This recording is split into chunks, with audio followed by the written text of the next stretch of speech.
ચલો આગળ વધીએ.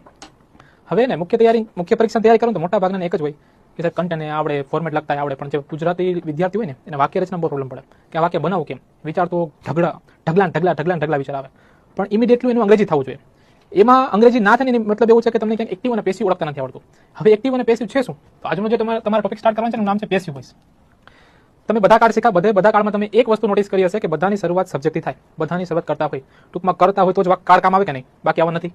માની લો કે એવું કોઈ વાક્ય હોય તો કે જેમાં કરતા ના આપેલો હોય અથવા તો કરતાનું કંઈ કામ ના હોય, તો એ વાક્ય બનશે પેસિવ વોઇસમાં. હવે એવા કયા વાક્ય છે કે જેમાં કરતા ના આપેલો હોય અથવા તો કરતાનું કંઈ કામ ના હોય? સપોઝ કે સેક્ટર 6 માં પેટ્રોલ વેચવામાં આવે છે. કોણ વેચે છે ખબર છે?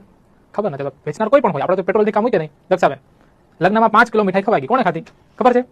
ખબર હોય તો કહેવાનું તો છે નહીં. ટૂંકમાં ત્યાં કરતાનું કામ નથી, એટલે એ વાક્ય બનશે પેસિવ વોઇસમાં. હવે તમારી સામે બે વોઇસ હોય, એક એક્ટિવ હોય અને એક પેસિવ વોઇસ હોય. એક્ટિવ એટલે શું? તો કે